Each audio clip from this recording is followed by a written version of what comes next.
हम लोग श्रवण कर रहे थे कि जब भगवान अवतार लेने वाले हैं, उन्होंने ब्रह्मा जी को आदेश दिया। ब्रह्मा जी को केवल भगवान की वाणी सुनाई दी, दर्शन नहीं हुए,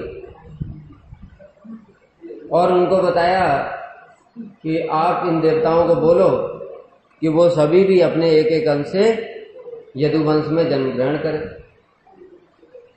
तो यादव जो हैं वो भगवान के नित्य परिकर भी हैं और देवताओं के भी अंश हैं। ये दोनों एक साथ कैसे हैं, इसका हमने सामंजस्य सुबेरे बताया। और भगवान ने क्या आज्ञा दी, देव पत्नियां ब्रज आदि में भगवान की प्रसन्नता के लिए जन्म ग्रहण करें। देव पत्नी कहने से क्या मतलब है, भगवान के मनवंतर अवतारों की लक्ष्मी, भगवान के अनंत अवतार। उसमें 6 प्रकार के अवतारों में एक होता है मनवंतर अवतार। तो हर मनवंतर में वो अवतार होता है। अब एक कल्प में कितने मनवंतर होते हैं?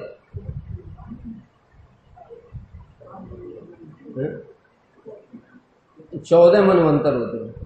एक कल्प में 14 मनवंतर होते हैं। इस प्रकार से हर मनवंतर में भगवान के अवतार होते हैं। और कितने कल्प बीत चुके हैं अब तक। ब्रह्मा जी की 50 साल आयु हो चुकी है। एक साल में 360 दिन, यानी एक साल में कितने हो गए? 360 कल्प हो गए।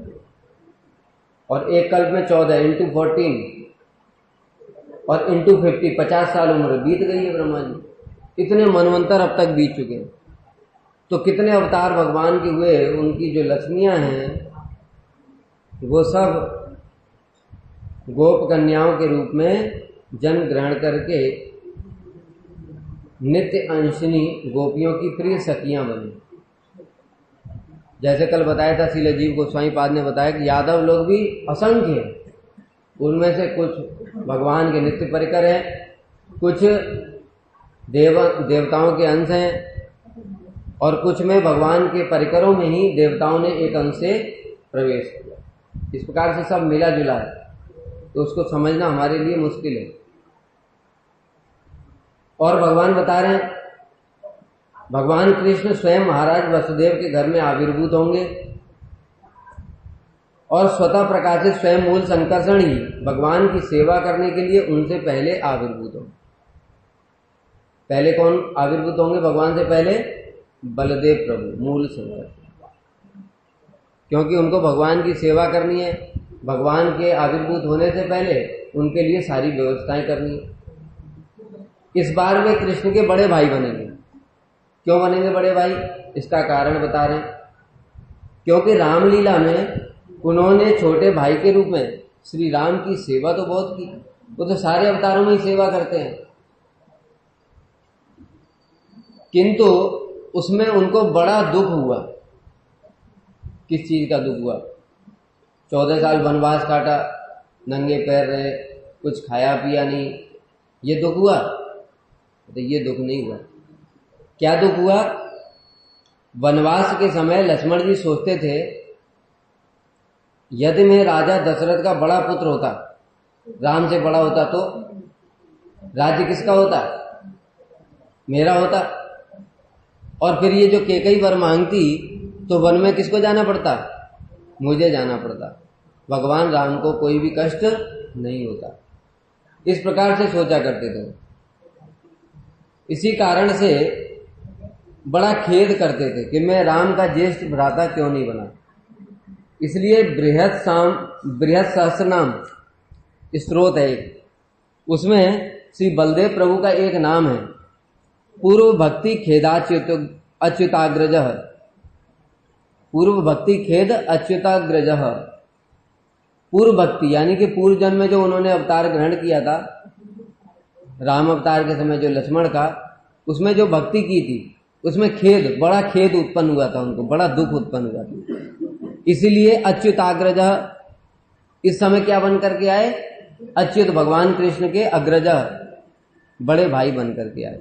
ये बलदेव प्रभु का एक नाम है। और भगवान ने क्या बताया?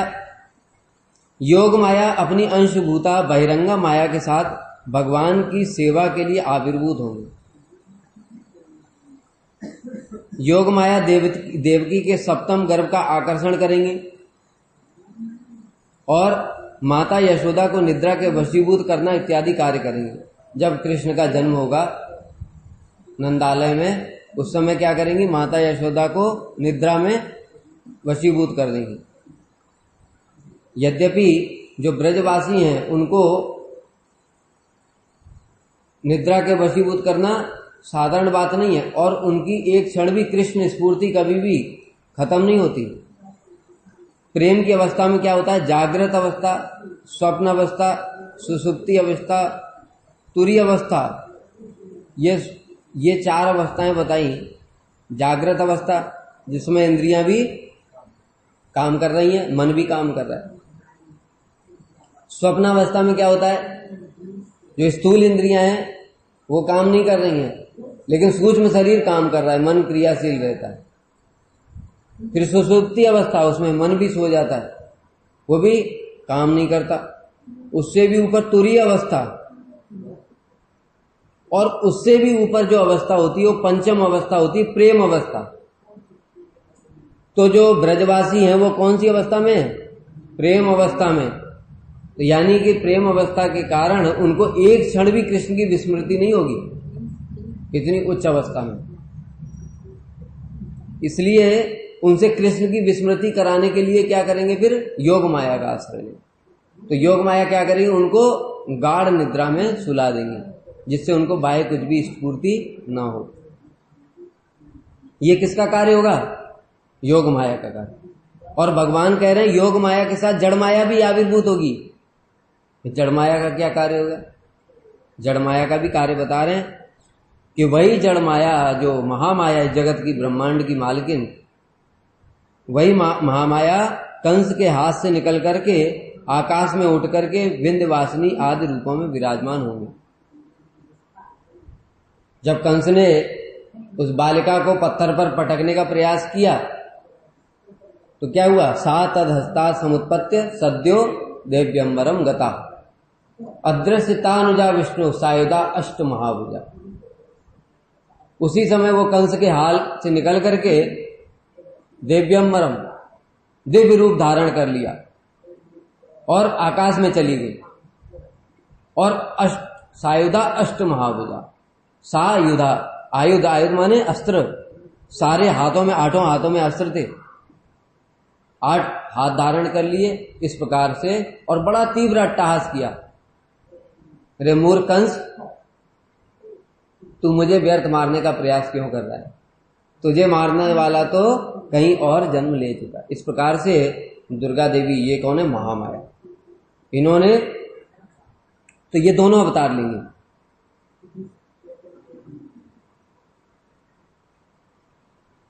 जड़ माया द्वारा मोहित होने के लिए भगवत विमुखता आवश्यक है।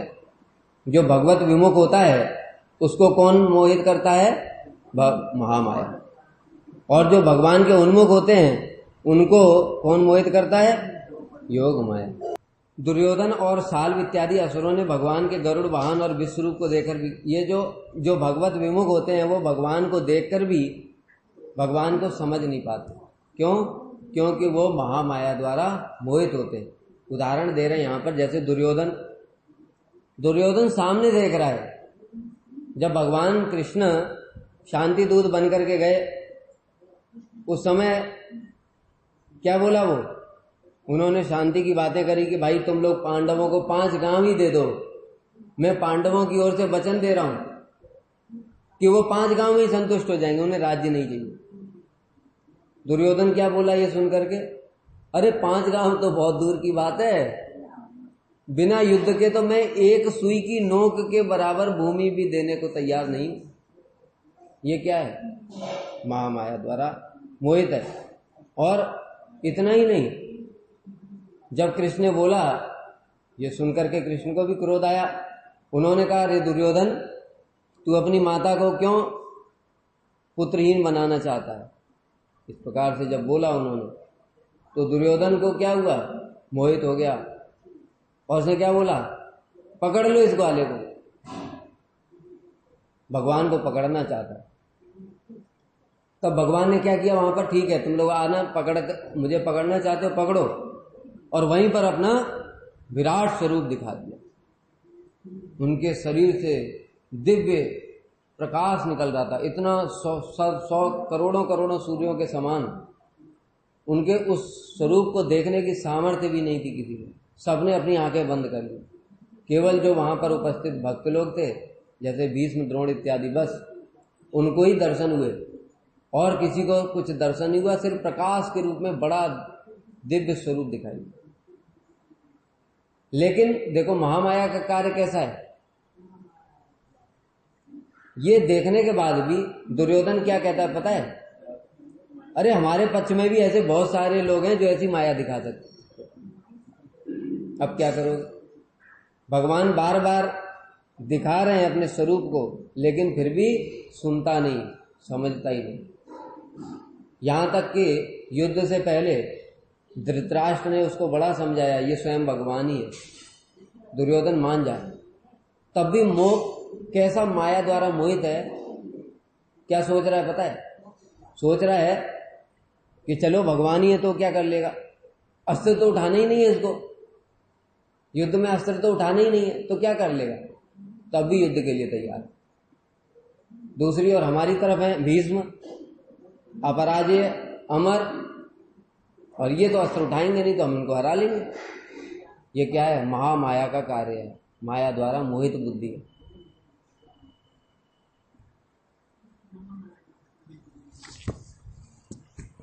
अच्छा, यहां पर एक प्रश्न है, श्रील विश्वनाथ चक्रवर्ती ठाकुर बता रहे हैं विशेष बात कि वात्सल्य रस के महाप्रेमवान श्री नंद यशोदा, उन्होंने भी विश्व रूप के दर्शन किए। भगवान ने ब्रह्मांड घाट में क्या दिया है, जैसे ही मुंह खोला तो ब्रह्मांड दिखा दिए, और 2 बार दिखाया ब्रह्मांड। एक समय कृष्ण जब बहुत छोटे थे, पालके में ही पालने में थे, उस समय भी उन्होंने अपने मुख में ब्रह्मांड दिखाया, 2 बार ब्रह्मांड दिखाया यशोदा मैया। और उसके बाद फिर भी वो भी तो भगवान नहीं मानते, उनको ब्रजवासी भी भगवान नहीं मानते, दुर्योधन भी भगवान नहीं मानता। तो दुर्योधन तो मान लिया महामाया द्वारा मोहित है, तो ब्रजवासी किसके द्वारा मोहित है? इसमें श्री विश्वनाथ चक्रवर्ती ठाकुर बता रहे हैं ये योग माया का कार्य नहीं है। यही तो विशेष बात, ये उनके प्रेम का वैशिष्ट्य है।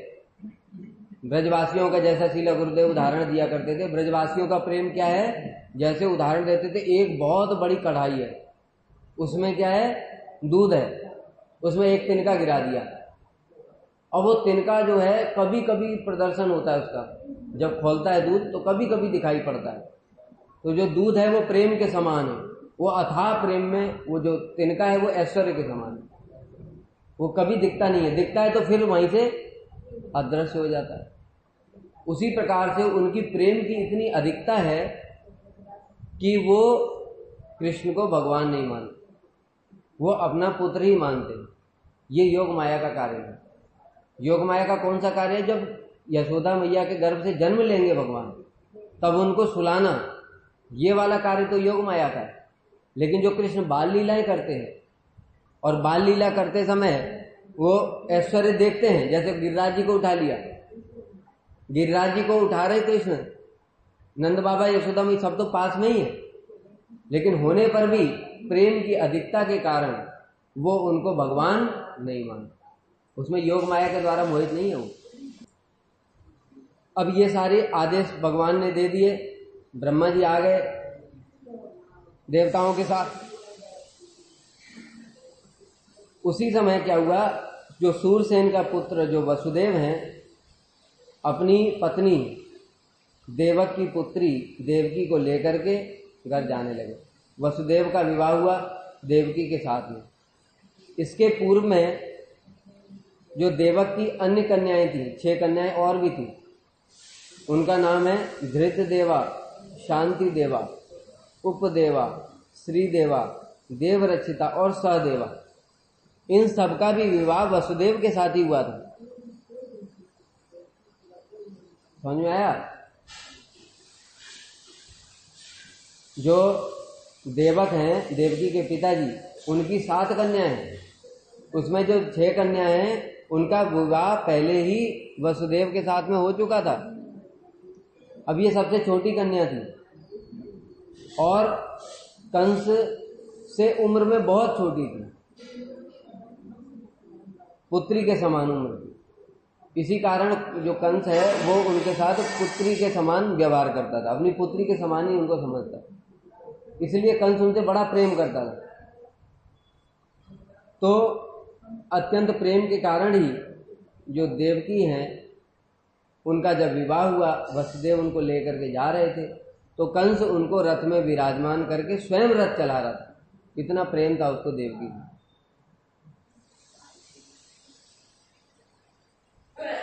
उसी समय आकाशवाणी हुई, थोड़ी दूर पर गया, उसी समय आकाशवाणी हुई, रे मूर्ख, तू जिसे रथ में बिठाकर ले जा रहा है उसी का 8वां गर्भ तेरे प्राणों का संहार करेगा। अब यहां पर इसका जो कंस का वास्तविक स्वरूप प्रकाशित हो जाएगा। क्या? क्षणे रुष्टा क्षणे तुष्टा, तुष्टा रुष्टा क्षणे क्षण। ये दुष्टों का स्वभाव होता है, एक क्षण में संतुष्ट हो जाते हैं, फिर अगले ही क्षण फिर रुष्ट हो जाते हैं। तुष्टा रुष्टा क्षणे क्षण, ऐसे बार बार करते हैं, यानी फिर अगले क्षण में फिर संतुष्ट हो जाएंगे, फिर रुष्ट हो जाएंगे। तो ये दुष्टों का स्वभाव होता है। अभी कितना प्रेम है उसको देवकी से, स्वयं सारथी बना हुआ है, नौकर, सारथी नौकर होता है, नौकर का काम कर रहा है, कितना प्रेम है देवकी से। और अगले ही क्षण क्या किया उसने? तुरंत जैसे ही आकाशवाणी सुनी, तुरंत लगाम तो छोड़ दी और देवकी को बाल पकड़ ली और दूसरे हाथ से तलवार निकाल ली और तलवार निकाल करके देवकी को मारने के लिए तैयार हो गई। अब यहां पर प्रश्न उठता है कि फिर जो आकाशवाणी हुई, यह आकाशवाणी तो देवताओं ने की थी, तो देवताओं ने ऐसी आकाशवाणी क्यों की? वसुदेव को यहां पर महाभाग बताया जो भगवान के पिता हैं और देवकी उनकी माता है, तो उनको मरवाने के लिए देवता लोग आकाशवाणी करेंगे क्या? ये तो अपराध हो जाएगा। तो आकाशवाणी के कारण यहां पर बता रहे हैं। सबसे पहला कारण है जो मरीचि के 6 पुत्र, कल हमने बताया। एक समय क्या हुआ, ब्रह्मा जी ने तिलोत्तमा नामक अप्सरा की रचना की, बहुत सुंदर अप्सरा थी, नाम ही उसका था तिलोत्तमा, यानी उसके शरीर में तिल के समान जो भी, इतनी सी भी छोटी से छोटी जगह भी बड़ी उत्तम थी, यानी पूरा शरीर ही उसका जो अंग है वो जगत की सब उत्तम उत्तम वस्तुओं को लेकर के बनाया गया, इसलिए उसका नाम पड़ा तिलोत्तमा। इतनी सुंदर अप्सरा थी कि ब्रह्मा जी स्वयं ही मोहित हो गए और मोहित होकर के उसको आलिंगन करने के लिए दौड़े। वहां पर मरीचि के 6 पुत्र विराजमान थे। वो पुत्र ब्रह्मा जी को देख करके हंसने लगे, कहते देखो पिता होकर के पुत्री की ओर आकर्षित हो रहा है, इस प्रकार से हंसने लगे। तो ब्रह्मा जी को क्रोध आ गया, उन्होंने उनको शाप दे दिया, जाओ तुम्हारी आसुरी वृत्ति है इसलिए तुम असुर कुल में जन्म लो। वो असुर बने। हिरण्याक्ष का पुत्र था काल नेमी और काल नेमी के ये पुत्र बने 6। अब ये क्या करते थे, काल नेमी का जब दैवासुर संग्राम हुआ उस समय विष्णु ने वध कर दिया और ये लोग विष्णु की उपासना करते थे। तो जो इनका जो दादा था यानी हिरण्याक्ष, इसने देखा अरे जिसने इनके पिता को मारा विष्णु ने, उसी की उपासना करते ये लोग, कैसे दुष्ट हैं। इसलिए उन्हें शाप दे दिया, जाओ तुम लोग अपने पिता के हाथों ही मारे जाओ। पिता कौन? कालनेमी। अब कालनेमी वही कंस बन गया और ये लोग फिर देवकी के 6 पुत्र बन करके जन्म लेंगे। पिता के हाथों इनकी मृत्यु निश्चित है, सांप लगा हुआ है। लेकिन सांप से उद्धार कैसे होगा? सांप से उद्धार का भी तो उपाय होना चाहिए। जब ब्रह्मा जी ने इनको शाप दिया था उस समय इन लोगों ने फिर क्षमा याचना की कि हमसे अपराध हो गया, क्षमा कर दीजिए। तो ब्रह्मा जी ने इनको वरदान दिया जब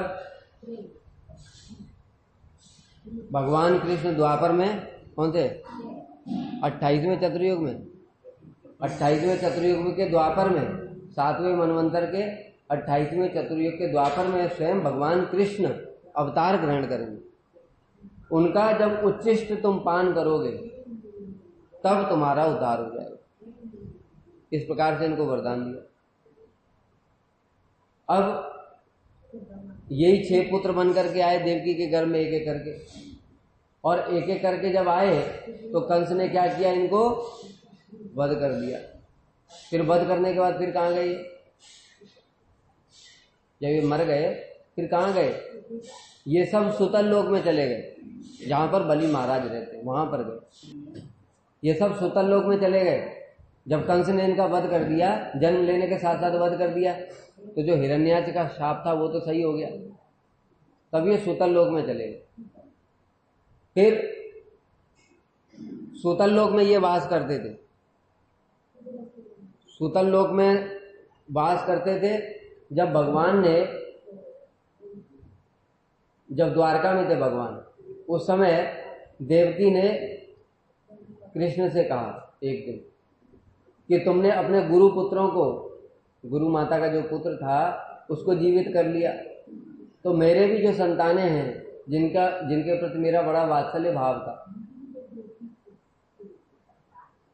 उनकी भी मृत्यु हो गई। मैं उनको वात्सल्य सुख का आस्वादन कर नहीं पाई, तो तुम मेरे भी पुत्रों को लौटा लाओ।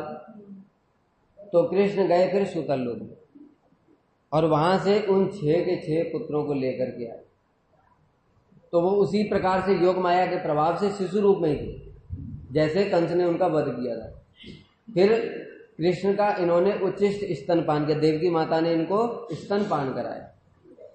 जब स्तनपान कराया तब जाकर के फिर इनका उद्धार हुआ। फिर ये ब्रह्मलोक को चले गए, ब्रह्मा जी के लोग, सत्य लोक में। इस प्रकार से इनकी लीला है। तो इनको पहले ही वरदान मिला हुआ था कि तुम लोग, अभिशाप मिला हुआ था कि तुम लोग अपने पिता के हाथों मार गए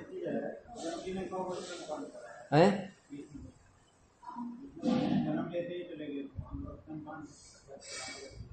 ये भी ठीक बात, कराया होगा जरूर, शास्त्र में तो लिखा है। अब कब कराया ये तो देखना पड़ेगा फिर।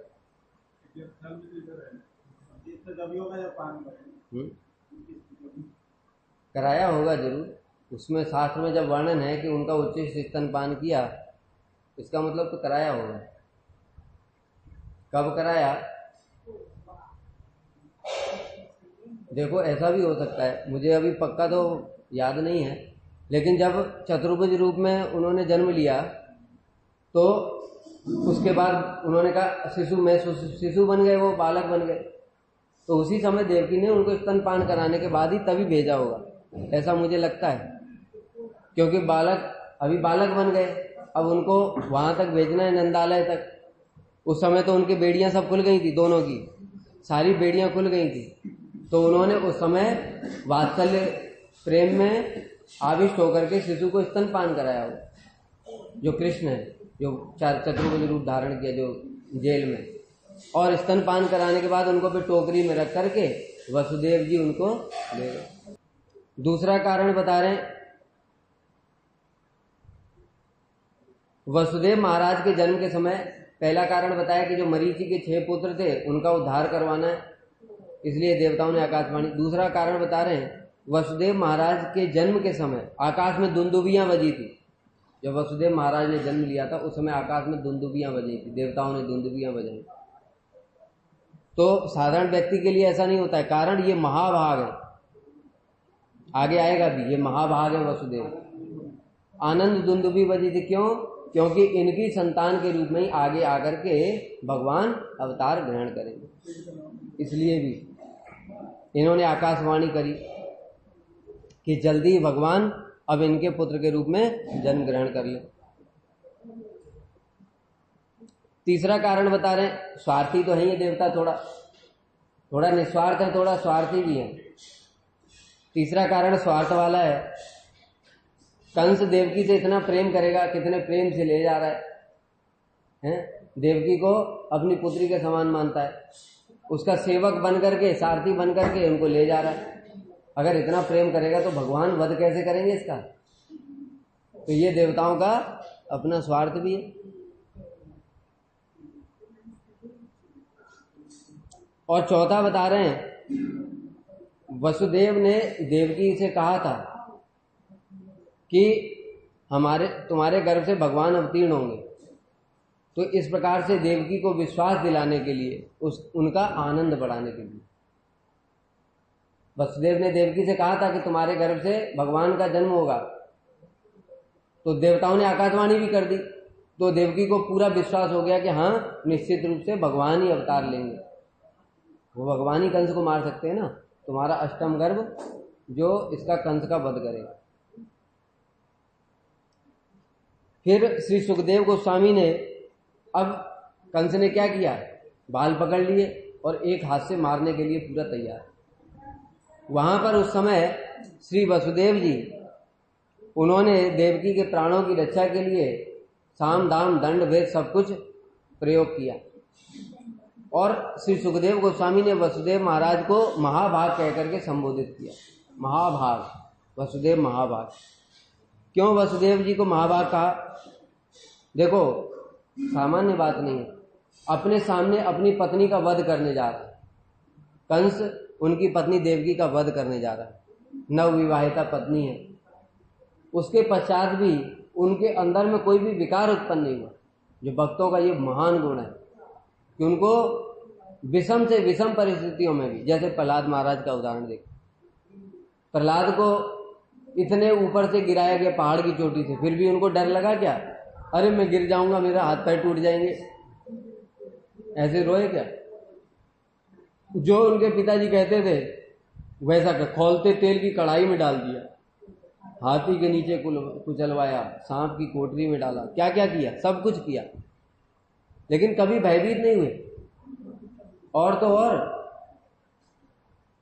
हिरण्यकश्यपु, जिसके बारे में प्रहलाद को भी अच्छी तरीके से पता है कि ये बिल्कुल अमर है, क्योंकि सृष्टि में कोई इसे मार ही नहीं सकता, फिर भी जब उसने पूछा, प्रहलाद तुमने सबसे श्रेष्ठ विद्या क्या सीखी, जो सबसे उत्तम शिक्षा हो वो बताओ।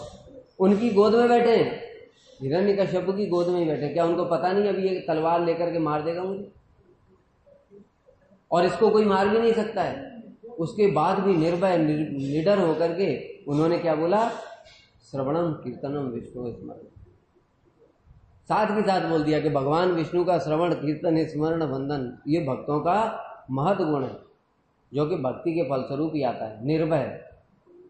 इसी प्रकार से जो वसुदेव है वो महाभाग है। क्यों?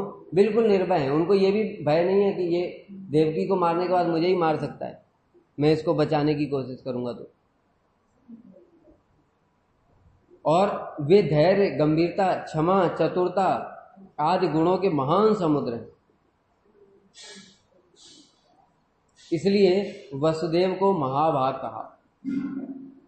अब श्री वसुदेव जी ने जो चार जो रीति होती हैं, कूटनीति, कौन सी? साम, दान, दंड और भेद, उन चार में से दो को तो छोड़ दिया। कौन सी दो?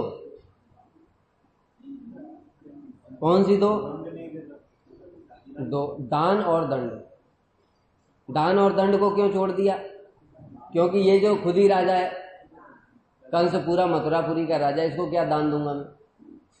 दूसरा दंड, दंड देने का सामर्थ्य नहीं है, महाबलशाली है, इसलिए ये दोनों को छोड़ दिया।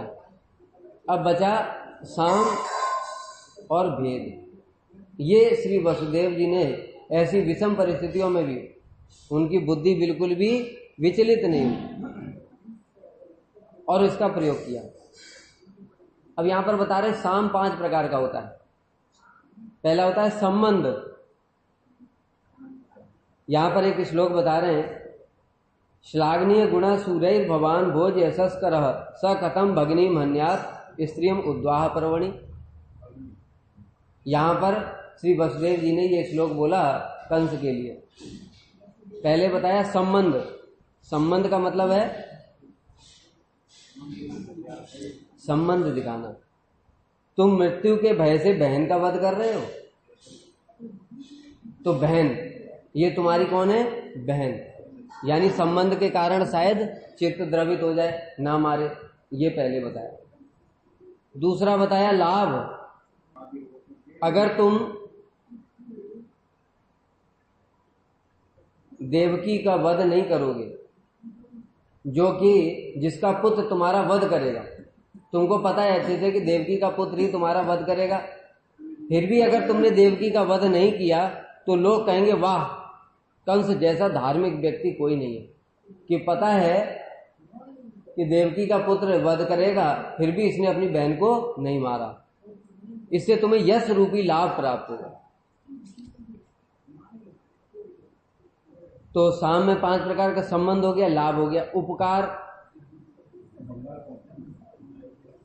उपकार क्या बता रहे हैं यहां पर? उद्वाह पर्वणि।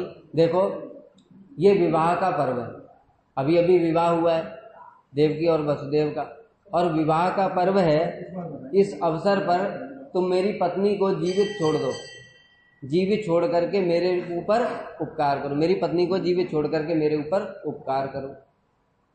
ये तीसरा हो गया उपकार। चौथा अभेद। अभेद में बता रहे हैं भगिनी अर्थात देवकी तुम्हारी बहन है। अभेद में बता रहे हैं देवकी तुम्हारी बहन है, इसलिए वो तुमसे अभेद है। और 5वां गुण कीर्तन। गुण कीर्तन कर रहे हैं यहां पर कि तुम भोज वंश के कौन हो? यशस्वी, प्रशंसनीय, शौर्य, वीर आदि गुण वाले हो। तुम कोई साधारण व्यक्ति नहीं हो, तीनों लोकों में तुम्हारा यश विख्यात है, इसलिए तुम इसको छोड़ दो, नहीं तो तुम्हारा यश क्या होगा? अपयश हो जाएगा। इस प्रकार से साम के द्वारा 5 प्रकार से इन्होंने समझाया। भेद 2 प्रकार का है, इहलोक और परलोक में भय दिखाना। अगर तुम देवकी को मारते हो तो स्त्री को मारने के कारण इस लोक में तुम्हारी निंदा होगी, और परलोक यानी तुमने जो पाप किया उसके कारण तुमको परलोक में नरक में जाना पड़ेगा। इस प्रकार से श्री वसुदेव जी ने देवकी के प्राणों की रक्षा के लिए ये समझाया कंस को। अब उसको फिर और भी बहुत सारी बातें बताई, फिर हम लोग कल श्रवण करेंगे। वांछा कल्पतरुभ्यश्च कृपा सिंधुभ्यैव च पतितानां पावनेभ्यो वैष्णवेभ्यो नमो नमः।